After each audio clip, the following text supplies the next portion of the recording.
Allah yang memberikan keselamatan. Kami bersyukur Tuhan untuk kehadiran jemaat-Mu selama 59 tahun. Semua karena anugerah-Mu, semua karena rahmat-Mu Tuhan. Kami berdoa Tuhan supaya Engkau boleh berbicara pada kami pada malam hari ini melalui firman-Mu. Kau pakai hamba-Mu yang tidak mampu ini Kau layakan, sehingga hamba menyampaikan firman Tuhan dengan jelas, dengan sederhana, sehingga setiap kami boleh mengerti, dan semua kami pulang dan kami bangkit dan bersinar bagi Engkau. Pakailah Tuhan hamba-Mu, Roh Kudus, Engkau membuka hati pikiran kami bagi kami, sehingga kami boleh mengerti firman Tuhan pada malam ini. Berfirmanlah dan kami siap untuk mendengar. Amin. Shalom. Shalom. Shalom. Ya, saya sudah agak lama nggak kesini ya. Betul, lama sekali nggak kesini. Orang terakhir dari Jumat Kasih yang saya bertemu adalah Bapak Achilleus Konatata. Ada di sini? Ada. Oh ya, Bapak ikut sekolah kita malam di Getsemani. Kasih terakhir yang saya bertemu. Jadi terima kasih untuk undangan bahwa saya berada di tempat sini. Kasih luar biasa. Bagi mereka yang belum kenal saya Rainer Schoenemann. Saya aslinya dari Jerman. Saya dibesarkan di Jawa dan kemudian sekolah Indonesia dari SD, SMP, SMA, juga sekolah Indonesia. Kemudian kuliah lama di Jerman sampai S3. Dan kemudian sekarang hampir 30 tahun jadi dosen STGKI Tanah Papua. Dan ini usia jemaat kasih saya juga hampir 59 tahun, jadi hampir sama umurnya antara jemaat saya. Ya. Kalau dulu orang-orang Barat yang menabiskan orang Papua, maka mungkin hanya saya orang Barat yang ditabiskan oleh orang-orang Papua. Untuk kebanggaan tersebut di tanah Papua. Juga ada orang Maluku, juga ada orang Sangir waktu itu, ada berbagai suku dan juga khususnya berbagai suku dari Papua mentabiskan saya waktu itu di jemaat di Kota Raja, sehingga saya juga pendeta GKI Tanah Papua tanpa hak, hanya kewajiban saja. Kewajiban untuk melayani. Terima kasih. Saya sebentar lagi. Ya, baik. Ya, anak saya tiga semuanya sudah di Jerman. Saya dari pucuk-pucuk sampai sekarang jadi TT. Sekarang jadi TT, jadi saya akan bulan Juni akan ke Jerman dan juga ketemu saya punya cucu lagi. Ya. Baik, terima kasih banyak. Itu sedikit tentang saya. Iya, jadi sekarang saya dengan istri saya sendiri, dia lagi ada urusan sepak bola.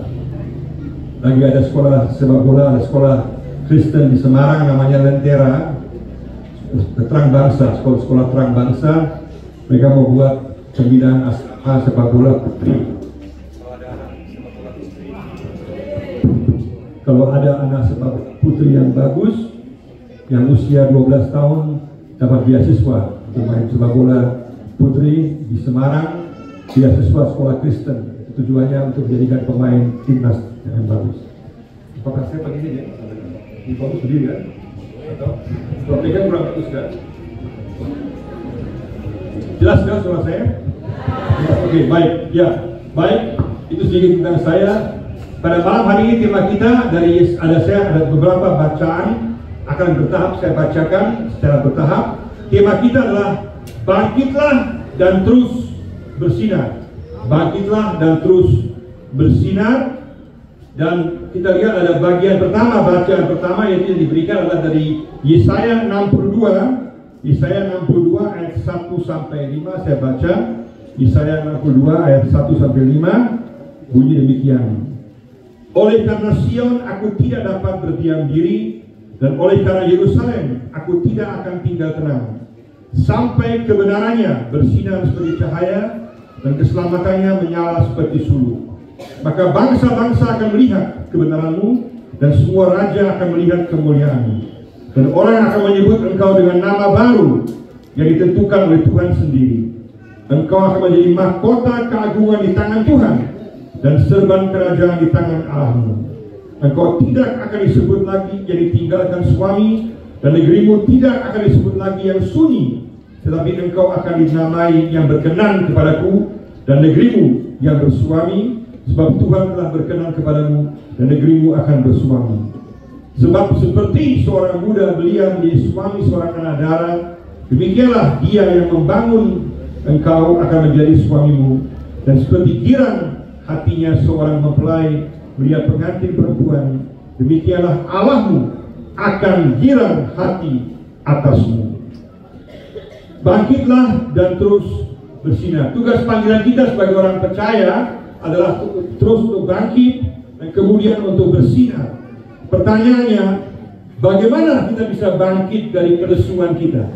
Bagaimana kita bisa bangkit dari mungkin keputusharapan, bangkit dari situasi yang kita mungkin anggap sudah nggak mungkin lagi? Apa yang menjadikan dasar yang kuat mengapa kita bisa bangkit? Maka ada 3 hal saya mau sebutkan pada malam hari ini. 3 hal penting berkaitan dengan hal kita bangkit dan kita bersinar. Apa? Yang pertama berkaitan dengan kenapa kita bisa bangkit? Karena kita meyakini dasar janji dan karya Tuhan. Meyakini janji dan karya Tuhan itu. Dalam Yesaya 5:62 tadi digambarkan, atau 5 dijelaskan bagaimana satu gambaran yang luar biasa indah digambarkan, bagaimana sang hamba Allah, yaitu sang Mesias. Jadi Yesaya membuat satu nubuatan tentang apa yang akan terjadi di masa akan datang, tentang sang Mesias, tapi kemudian juga yang akan digenapi sampai kepada akhir zaman. Jadi gambaran yang diberikan oleh Yesaya di sini adalah suatu gambaran. Sebagian telah digenapi dalam Yesus, sebagian baru akan digenapi secara sempurna nanti di akhir zaman pada saat Yesus datang kembali. Tapi intinya kita boleh meyakini janji dan karya Allah. Dan ini digambarkan bahwa di sini sang hamba Tuhan, sang Mesias yang berbicara bahwa tujuannya adalah membawa keselamatan dan kemuliaan bagi Yerusalem. Maksudnya bahwa Allah sendiri yang akan bertindak melalui hambanya, hamba sang Mesias, sehingga kemudian bisa membawa keselamatan dan kemuliaan bagi Yerusalem. Artinya membawa keselamatan bagi umatnya, bagi bangsa Israel, mati mereka semua yang percaya kepada Kristus, mereka semua. Maka di sini digambarkan satu gambaran luar biasa, janji kepastian penggenapan, keselamatan, pemulihan dan kemuliaan bagi orang percaya. Amin. Luar biasa. Jadi dasar keyakinan kita, kenapa kita yakin, kenapa kita boleh yakin, kita boleh bangkit, kita boleh yakin, kenapa? Karena kita lihat hati Allah Bapa yang begitu luar biasa, yang kemudian dia hatinya adalah hati yang rindu untuk menyelamatkan kita, memulihkan kita, dan memuliakan kita. Amin. Itulah gambaran Allah kita. Maka itu yang membuat kita bisa bangkit. Maka kalau kita mau bangkit, kita harus kembali kepada janji-janji Tuhan, kepada karya Tuhan. Dan janji ini bukan sekedar janji, bukan PHP ya, pemberi harapan palsu, bukan. Ini bukan kaleng-kaleng. Ini Yesus, Allah sendiri yang berbicara, yang kemudian juga terbukti. Bayangkan, 700 tahun kemudian kita tahu Yesus datang sebagai anak manusia, datang dan membawa keselamatan, pengampunan dosa bagi umat manusia, bagi mereka yang percaya. Dan kemudian digambarkan kemudian nanti Yesus akan datang kembali dan membawa kemuliaan secara sempurna. Itu maksudnya. Berarti tidak ada kitab dalam dunia ini, tidak ada kitab dalam dunia ini di mana ada nubuatan dan ada penggenapan kecuali Alkitab. Tidak ada. Ya, kita lihat ada paling sedikit 300 nubuatan tentang Yesus. Bayangkan, paling sedikit 300 nubuatan tentang Yesus yang kemudian digenapi secara persis tepat dalam kehidupan Yesus. Dan masih ada lagi berbagai janji Tuhan yang belum digenapi, yang baru akan digenapi di masa yang akan datang, yaitu bahwa kita akan mengalami kemuliaan yang penuh, sempurna, pemerintahan Allah yang sempurna. Itu baru akan terjadi di keadilan yang sempurna, kebenaran yang sempurna, kebahagiaan yang sempurna, baru akan terjadi di masa yang akan datang, bebas dari penyakit dan semua masalah, baru akan terjadi pada masa akan datang secara sempurna.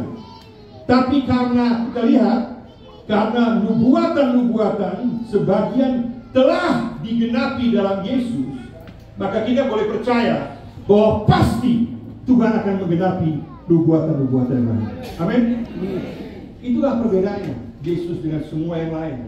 Yesus memenuhi semua nubuatan, dan nubuatan ini digenapi dalam Yesus, dan kemudian ada berbagai penggenapan yang baru akan terjadi di masa yang akan datang, dan semuanya itu sungguh-sungguh luar biasa. Kalau dari segi pertama dari saya tadi, meyakini dasar janji dan karya Tuhan. Maka apa karya? Apa karya di sini? Digambarkan pertama ada karya yang sangat besar, yaitu dahsyat, yaitu bahwa Mesias dan Yerusalem terlibat. Maksudnya apa?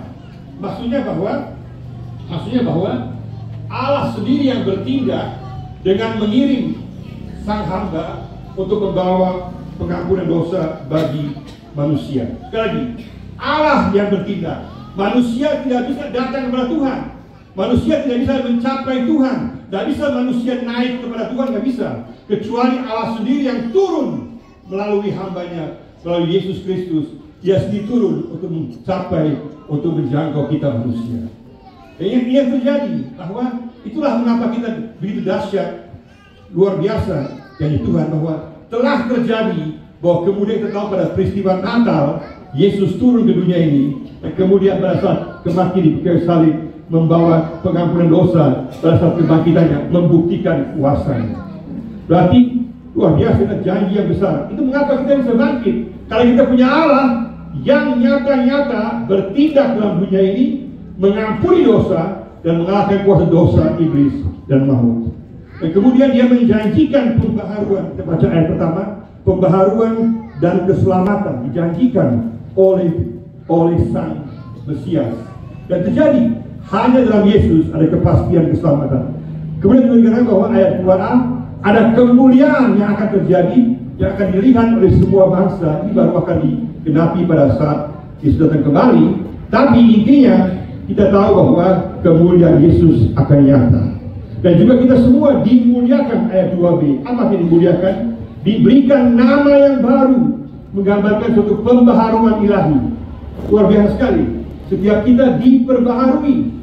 Ya, seperti nama kita tahu, nama Abram artinya apa? Abram itu seorang bapa yang dihormati, yang ditinggikan, berubah menjadi Abraham, yaitu bapa segala bangsa. Yakub yang memegang tumit berubah menjadi Israel, pahlawan Allah atau Allah yang berperang.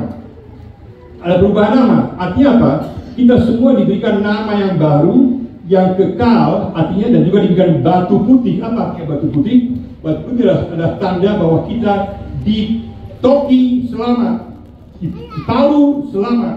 Kita semua dianggap tidak bersalah dalam Yesus. Luar biasa. Itulah yang diberikan kemuliaan. Artinya ada pembaharuan status kita. Meskipun saya kaskado terlaku ini, saya kemudian ditoki benar oleh Tuhan. Itu artinya.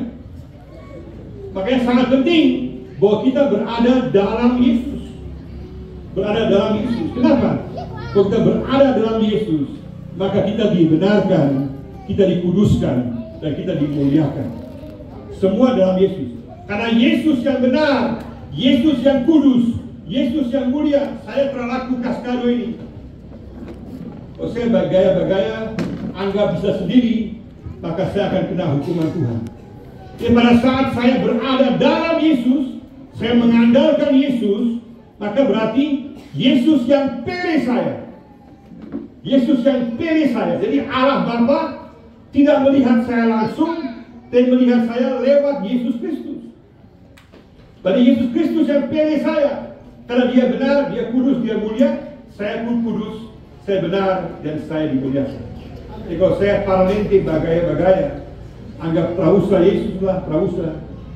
Saya tidak punya pembela. Saya mulai pergi ke samping begini, maka tanpa ada perantara Yesus, maka Allah Bapa melihat saya langsung, dan saya molo talika kaskadu terlaku hancur. Amin. Makanya kata paling penting dalam Yesus. Itu kata paling penting. Dan ini yang kita kasih bahwa kita diberikan nama baru, pembaharuan, dan juga diberikan kemuliaan, keagungan yang luar biasa di mahkota ayat 3. Bayangkan, kita semua Kita mungkin pikir diri, saya siapa? Saya nggak punya nilai. Tidak. Kita semua dihargai oleh Tuhan. Amin. Semua kita berharga di mata Tuhan. Semua kita dimahkotai, diberikan kemuliaan. Dan semua karena kita beriman pada Yesus. Maka jangan pernah kita mundur. Kita bangkit. Kenapa bangkit? Kita tahu ada karya Yesus yang luar biasa. Kita diperbarui, dimuliakan, dibenarkan, diselamatkan. Dan juga ayat keempat, diberikan penerimaan dan kesentosaan. Luar biasa, gambaran bahwa kita seperti gambaran bahwa kita diterima, kita sentosa, kita aman dalam Yesus. Dan juga kemudian kita diberikan sukacita yang luar biasa. Ayat yang kelima, ada sukacita gambaran. Ini sebuah gambaran yang luar biasa. Inilah dasar-dasar kita. Mengapa kita bisa bangkit? Kita bisa bangkit karena kita tahu bahwa dalam Yesus ada keselamatan, ada kepastian. Dalam Yesus kita dibenarkan, kita dimuliakan, dikuduskan. Dalam Yesus kita juga kita dimahkotai, diperbaharui, kita diberikan kesentosaan, juga kemudian diberikan juga sukacita yang meluap-luap. Karena itu kita bisa bangkit. Maka jangan cari yang KW2, KW3. Jangan cari dulu selamat KW2, KW3, KW4, jangan. Cari yang asli dari Allah sendiri, Yesus Kristus. Coba kita lihat apa kata Yohanes 17 ayat 3. Coba baca Yohanes 17 ayat 3. Yohanes 17 ayat 3. Ya, sangat penting. Inilah hidup yang kekal itu, yaitu bahwa mereka mengenal Engkau, satu-satunya Allah yang benar, dan mengenal Yesus Kristus yang telah Engkau utus. Jadi Allah Yahweh yang benar, dan kemudian Yesus yang telah Dia utus. Maka kita bisa bangkit. Kenapa? Karena kita punya dasar yang kuat. Yesus yang nyata turun sebagai hamba Mesias yang menyelamatkan kita, memulihkan kita, memperbarui kita, memuliakan kita, memberikan sukacita, kesentosaan, dan dengan kepastian bahwa masa depan kita juga pasti memiliki kemuliaan kekal. Itu pertama. Yang kedua, bagaimana kita bisa kemudian hidup bersinar? Maka yang kedua adalah kita harus mengandalkan kekuatan sumber terang Tuhan. Kita harus sungguh-sungguh mengandalkan sumber terang Tuhan. Dan bisa kita mengandalkan kekuatan kita sendiri. Kita baca misalnya dalam Mazmur pasal 27 ayat 1 dikatakan, Tuhan adalah terangku dan keselamatanku. Tuhan adalah terangku dan keselamatanku. Kemudian juga Yohanes sudah tahu semua, Yohanes 8 ayatnya yang ke-12. Yohanes 8 ayatnya yang ke-12.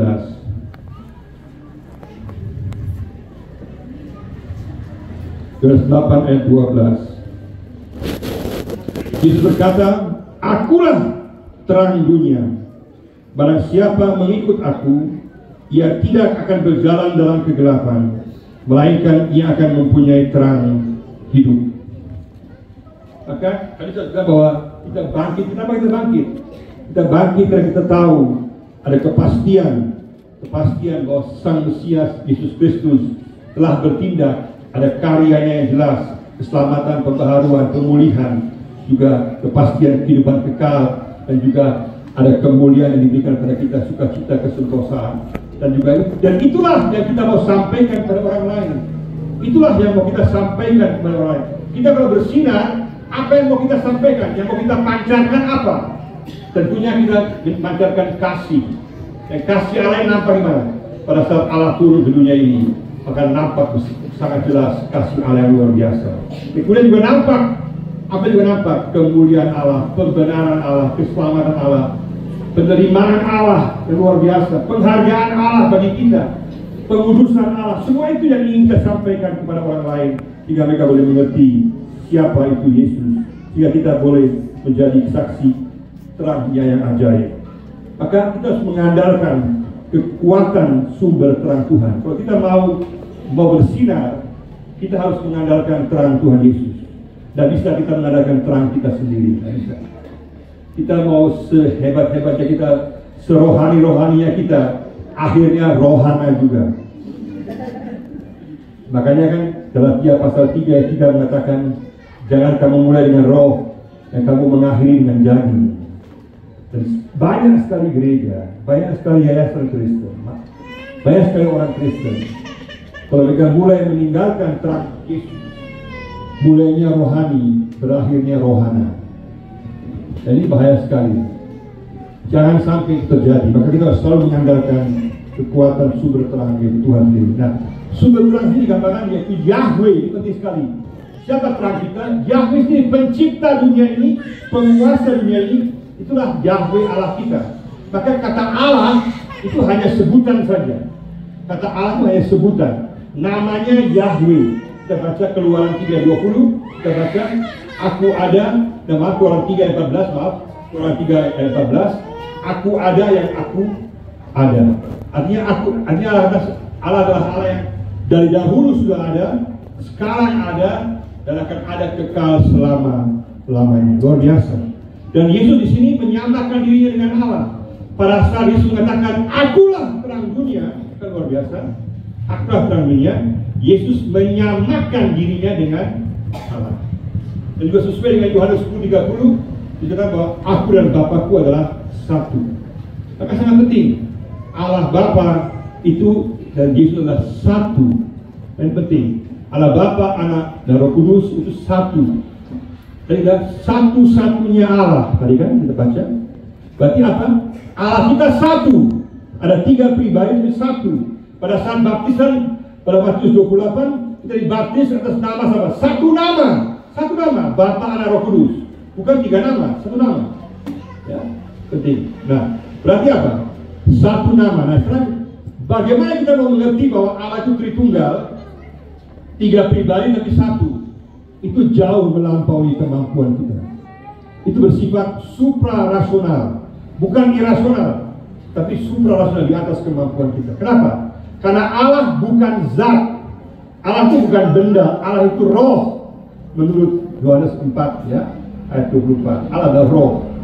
Berarti apa? Allah itu jauh melampaui pikiran kita. Bahwa Allah menjadi manusia itu juga melampaui pikiran kita. Tapi karena Allah adalah Allah, maka tidak ada mustahil bagi Allah. Amin. Saya bilang, oh Allah, kau telah bisa begini, kau harus begitu. Siapa kau? Kita manusia sombong sekali. Mau perintah-perintah Tuhan, tidak bisa. Allah melampaui pemikiran kita. Tapi faktanya bahwa Allah itu sebagai sumber terang, Yesus juga dikatakan sebagai sumber terang yang sama. Maka hanya, yang sangat penting, hanya dalam Yesus kita mengenal Allah dan terang yang jelas. Makanya di Papua kita ini, kalau kita mulai tinggalkan terang Yesus, bahaya besar. Kalau kita mulai bikin terang-terang kita sendiri, bergaya-bergaya, kita punya terang-terang sendiri, bahaya. Kita harus terus orientasi kembali kepada terang yang sebenarnya, yaitu Yesus. Karena Yesus sebagaikan bintang ya. Kalau bintang bersinar itu sinar tetap. Kalau terang-terang dunia ini seperti meteor, muncul dan hilang. Ya, banyak sekali bintang-bintang manusia juga lihat, muncul sebentar dan hilang, muncul dan hilang. Tapi Yesus kekal selama-lamanya. Makanya sangat penting bahwa kita, kalau kita mau bersinar, kita selalu harus mengandalkan terang dari Yesus. Artinya terang dari Yesus, karena dialah yang memberikan terang yang jelas, memberikan kepastian kehidupan kekal, memberikan terang jalan yang benar, baik kehidupan kekal maupun juga pada kehidupan saat ini. Sehingga kita boleh tahu apa yang harus kita lakukan, orientasinya harus kepada Yesus.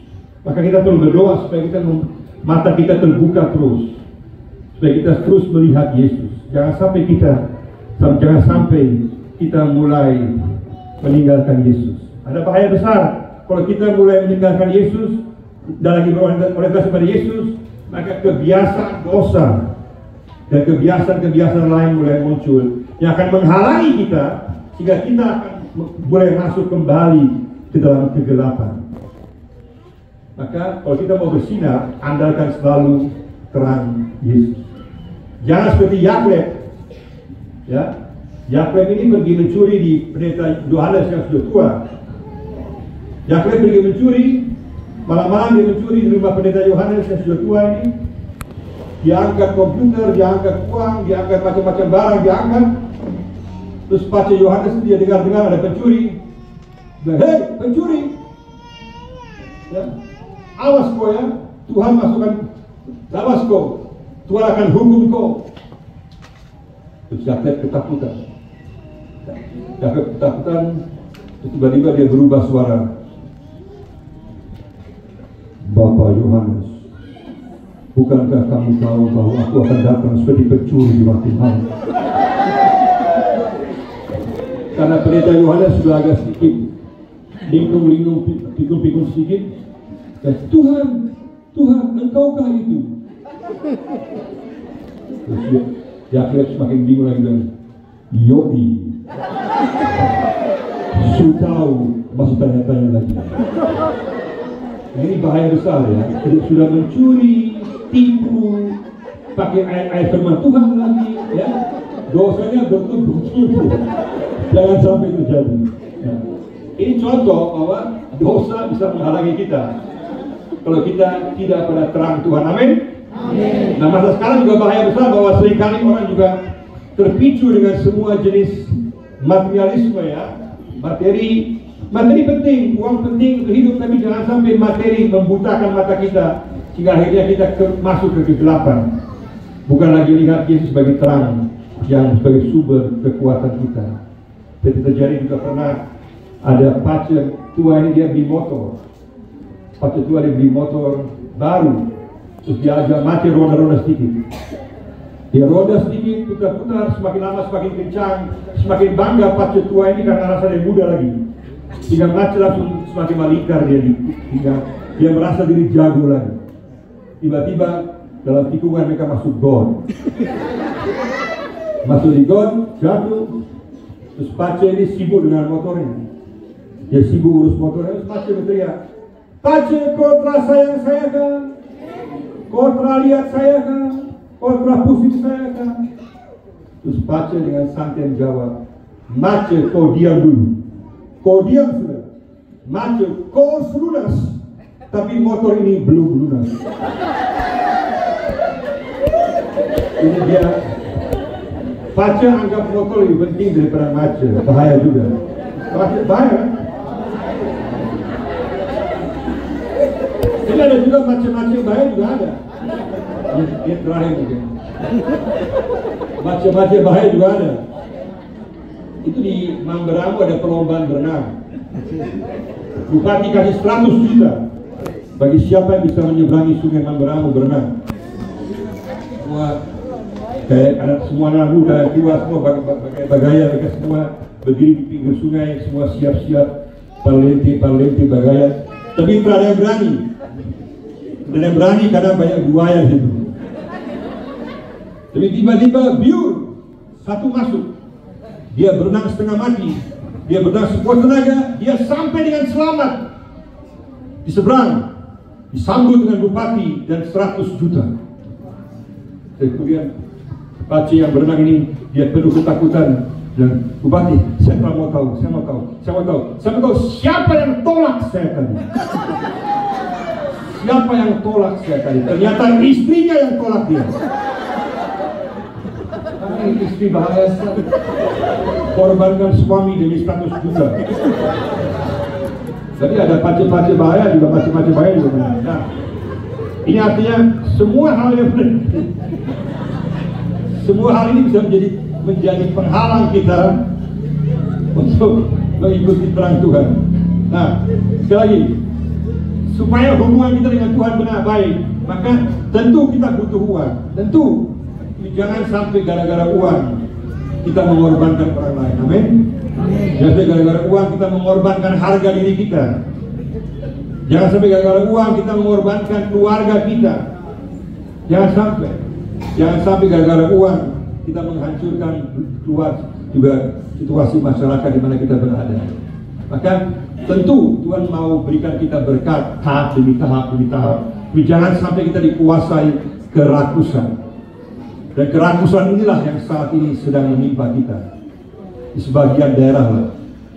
Karena akhirnya terjadi kekacauan. Makanya kalau kita mau sungguh-sungguh bersinar, kita harus dekat dengan sumber Yesus sendiri. Kenapa? Karena pada saat kita dekat dengan Yesus, Sama dengan kita tahu Yesuslah matahari. Bapak Ibu tahu kan, bulan tidak punya sinar sendiri. Bulan tidak punya sinar sendiri. Bulan hanya memantulkan sinar matahari. Kalau antara matahari dan bulan ada awan, berarti gelap, tidak ada sinar matahari. Kalau antara kita sebagai bulan dan Yesus sebagai matahari ada awan dosa, maka tidak mungkin kita akan bersinar. Maka kita harus menyelesaikan dosa kita. Harus kita selesaikan di hadapan Tuhan. Amin. Itu penting. Karena kita sendiri bukan matahari, kita bulan. Kita hanya memantulkan sinar Tuhan. Kita hanya memantulkan kasih Tuhan. Tapi kalau antara kita dengan Tuhan hubungan terganggu, kabel putus, ya, dan ada awan dosa, maka tidak mungkin kita dapat bersinar bagi Tuhan. Tidak mungkin kita dapat mengasihi orang lain. Tidak mungkin dapat peduli orang lain. Tidak mungkin jadi kesaksian bagi orang lain. Maka kita harus menyelesaikan dosa di hadapan Tuhan. Dan Tuhan katakan pada saat kau menyelesaikan dosa, engkau pasti diampuni. Amin. Amin. Kalau kita mengaku dosa kita, maka Tuhan setia dan adil. 1 Yohanes 1:9, maka Dia akan mengampuni kita. Maka kita kalau mau sungguh-sungguh bersinar, mengandalkan sinar Tuhan, selalu jaga hubungan dengan Tuhan. Amin. Jaga hubungan. Dari sumber yaitu Yesus Kristus sendiri. Dari sumber Yesus Kristus sendiri. Makanya soal dosa ini, kita orang Kristen model kerbau atau model kucing. Bapak Ibu coba lihat model kerbau. Coba kerbau. Kerbau hobinya apa? Kerbau suka masuk dalam kubangan. Kerbau hobinya suka lumpur. Dia keluar kena matahari sedikit terus suka dia. Langsung dia molo lagi lumpur. Dia molo. Apakah kita orang Kristen model kerbau yang ada lumpur dosa, terus kita keluar sedikit kena firman Tuhan, terus suka molo lagi? Kalau begitu kita model kerbau. Jangan sampai. Atau kita model kucing. Bagi ibu itu coba perhatikan kucing. Kucing itu kalau kena kotoran sedikit, dia merasa risih, tidak nyaman.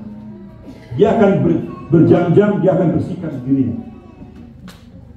Kucing tidak suka ada kotoran. Dia merasa tidak betah. Harusnya kita sebagai orang Kristen, kita akan berdosa, kita manusia. Tapi pada saat kita berdosa, jangan model kerbau. Seperti kucing, langsung kita bersihkan. Amin. Selesaikan hadapan Tuhan, dan kita bangkit lagi bersinar bersama Yesus. Amin. Itu. Baik, yang ketiga setelah singkat, 3 yang penting. Sekarang bagaimana kita bisa bangkit dan bersinar secara praktis? Kita tahu bahwa yang kita tahu dasarnya bahwa karya Yesus yang luar biasa lewat Sang Mesias. Kedua, bahwa sumber kekuatan kita ada pada Yesus. Jadi kalau kita mau bersinar, cuma kasih ya, mau mengasihi hanya bisa kalau dekat dengan Yesus. Tanpa Yesus tidak bisa. Maka yang ketiga secara singkat, maka tugas kita bangkit dan bersinar bersama Yesus. Maka kita menjaga hubungan kita dengan Yesus terus menerus. Dan juga kemudian yang penting kita sungguh-sungguh meneladani sifat Yesus. Kalau kita mau bersinar, kita perlu terus menerus melihat Yesus. Kalau kita melihat Yesus, sifat wataknya, kita selalu bertanya, Tuhan, dalam setiap situasi, apakah yang akan Yesus lakukan dalam situasi ini? Kalau saudara menghadapi situasi yang sulit, coba bertanya, apakah yang akan Yesus lakukan dalam situasi itu? Maka kita pasti akan bersinar. Kita pasti akan menuruti teladan Yesus. Pasti akan jadi berkat bagi orang lain. Itu juga sangat penting. Kita mau dirubah oleh Yesus, bersedia untuk menerima perintah Yesus, bersedia pola pikir kita, sikap kita diperbaharui oleh Yesus. Ya, karena soal ibadah itu bukan hari Minggu. Ya, hari Minggu itu harusnya hari ibadah kita betul kita beribadah memuji Tuhan. Tapi hari Minggu adalah hari di mana kita disiapkan untuk seluruh minggu. supaya dari hari Sabtu sampai Minggu kita bisa bersinar bagi Yesus. Itu hanya bisa kalau kita terus-menerus bersedia dikoreksi oleh Tuhan. Ya, karena manusia sudah muak dengan kata-kata. Manusia mau melihat tindakan kita, mau melihat sikap kita. Orang mungkin akan lupa kata-kata kita, orang tidak akan lupa sikap kita. Makanya sangat penting kalau kita mau bersinar. Kalau kita sungguh-sungguh Tuhan, aku mau mengikuti perintah-Mu, aku mau berdoa tiap hari Tuhan, apa yang Kau inginkan aku lakukan, maka pasti kita akan bersinar bagi Yesus. Kita pasti akan jadi orang yang menguatkan orang lain, menghibur orang lain, memberikan semangat orang lain, menolong orang lain. Pasti jadi berkat bagi orang lain. Dan kemudian juga sangat penting bahwa kita bersedia juga berkorban untuk orang lain, bersedia untuk melayani orang lain. Semua ini yang membuat kita bersinar. Kita mau bersinar, juga harus bersedia untuk mau juga melayani orang lain. Maka kita pasti akan bersinar bagi Yesus. Dan juga bagaimana kita bersinar? Kita bersinar dalam pekerjaan kita, dalam keluarga kita, lingkungan keluarga kita, lingkungan kerja kita, masyarakat, dalam jemaat. Situ kita bisa bersinar kalau sungguh-sungguh kita mau memeriksa diri kita, kita mau orientasi pada Yesus, kita dekat dengan Yesus, kita mau mengikuti perintahnya, kita bersedia diatur oleh Yesus, maka kita pasti akan bersinar bagi Yesus. Maka orang akan lihat sikap kita, orang akan lihat kata-kata kita, orang akan lihat bagaimana kasih mengalir melalui kita. Orang akan lihat bahwa kita ada penuh belas kasihan, penuh penghiburan, bukan orang jatuh terus kita toki dia lagi, jangan. Harusnya kita orang jatuh, kita angkat dia, kita pulihkan dia. Itulah sikap Yesus. Maka kita akan bersinar bagi Yesus. Maka kalau kita mau sungguh-sungguh bersinar, yang pertama, selalu ingat janji Tuhan yang luar biasa dan karya Tuhan yang luar biasa, bahwa Dia telah memberikan keselamatan, kepastian keselamatan. Kita dibenarkan, kita dimuliakan, kita diberikan pembaharuan, kita diberikan pengharapan, kita diberikan kepastian kemuliaan kekal, diberikan pengharapan kekal, diberikan sukacita. Semua itu mempunyai kita kepastian bahwa kita mempunyai arti dalam hidup ini. Kita dihargai dan kita juga mempunyai tujuan yang jelas. Dan iblis akan selalu berusaha untuk membuat kita tidak percaya atau meragukan status kita sebagai anak-anak Tuhan. Iblis punya tujuan yang satu, supaya kita ragu, tidak percaya bahwa Tuhan mengasihi kita, bahwa Tuhan menghargai kita, bahwa Tuhan mau pulihkan kita, Tuhan mau berkati kita, Tuhan mau selamatkan kita. Iblis akan berusaha supaya kita tidak percaya itu. Dia akan berusaha untuk merusak status kita sebagai anak Tuhan. Maka sangat penting kalau mau bangkit, dan jangan terus duduk dan diam. Mau bangkit, selalu ingat, selalu pegang kuat. Tuhan katakan di dalam Tuhan, aku percaya janjimu, aku percaya karyamu, aku percaya keselamatanmu, aku percaya bahwa Engkau yang akan tolong saya, aku percaya aku dimuliakan, aku dihargai, aku di masa depan, aku orang yang punya sukacita, adalah orang yang punya masa depan yang indah bersama dengan Engkau.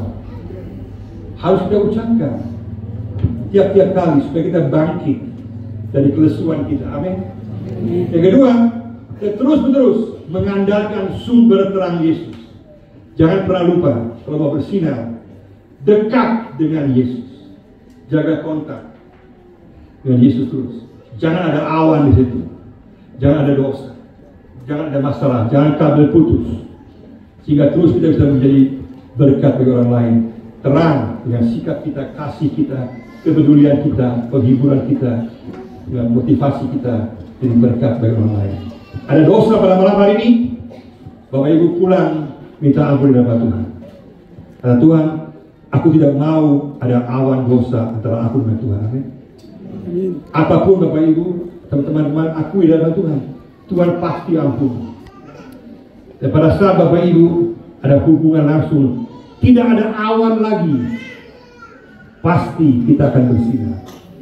Pasti ada kasih, pasti ada sukacita, pasti ada penguatan, motivasi, penghiburan bagi orang lain.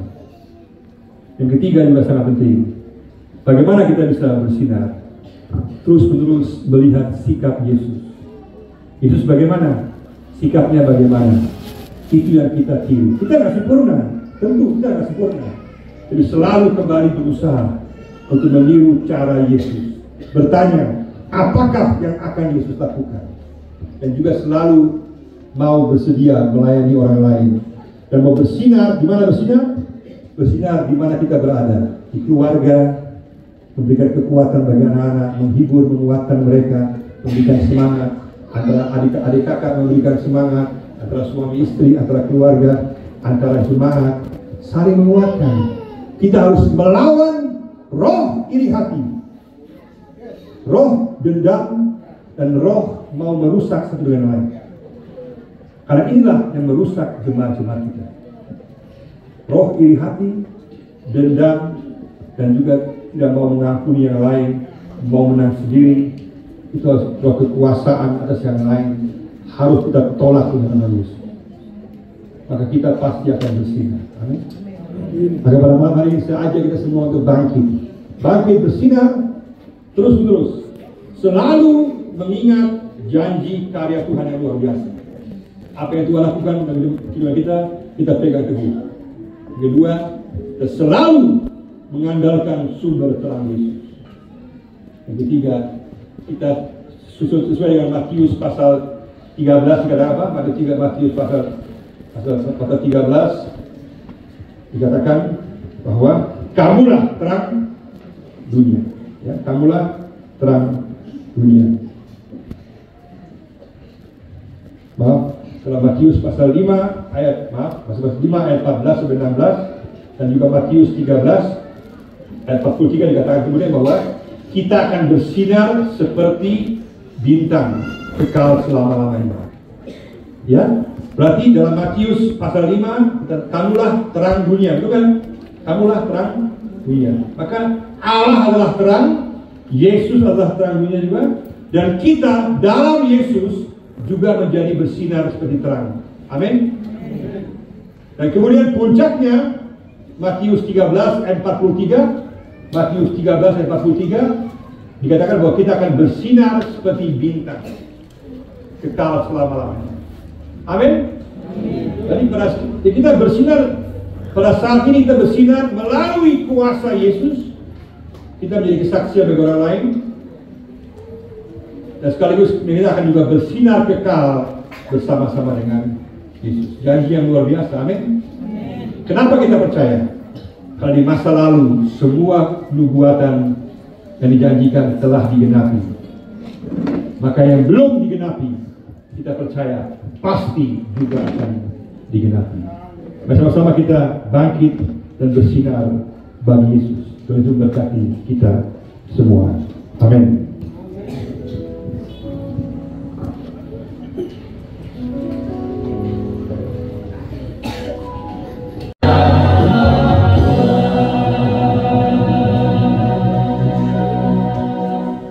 Jemaat Tuhan kasih, kita mau pulang dan bangkit dan terus bersinar bagi Yesus. Selalu meyakini akan karya Yesus yang ajaib, keselamatannya, kemuliaan yang Dia berikan, pengharapan, pemulihan, pembaharuan, kepastian kehidupan kekal. Dan selalu mengandalkan Yesus sebagai sumber terang kita dalam kehidupan kita. Dan bersama-sama bangkit di terang dengan terus memberitakan Injil Kristus dengan kehidupan kami, kata-kata kami, dengan terus meniru cara Yesus, sehingga kami pribadi dan juga sebagai jemaat menjadi sinaran yang bercahaya terang bagi lingkungan sekitar kita, sehingga orang akan mengenal Yesus sebagai Juru Selamat Tuhan yang penuh kasih, yang memberi pengharapan kekal. Bersama-sama kita pulang, kita bangkit dan bersinar bagi Yesus. Kiranya kasih karunia Allah Bapa, kasih Tuhan kita Yesus Kristus, serta persekutuan Roh Kudus memampukan kita senantiasa untuk bangkit dan terus bersinar bagi Yesus dari saat ini sampai kekal selama-lamanya. Shalom.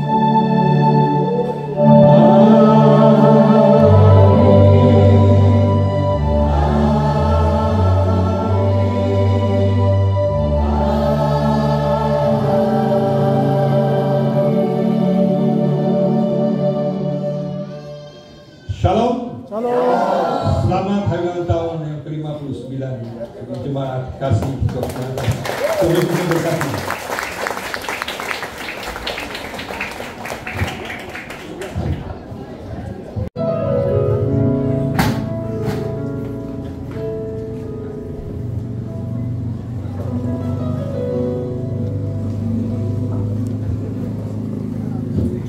Bapak Ibu terberkati dengan firman Tuhan yang disampaikan oleh Bapak Pendeta ini.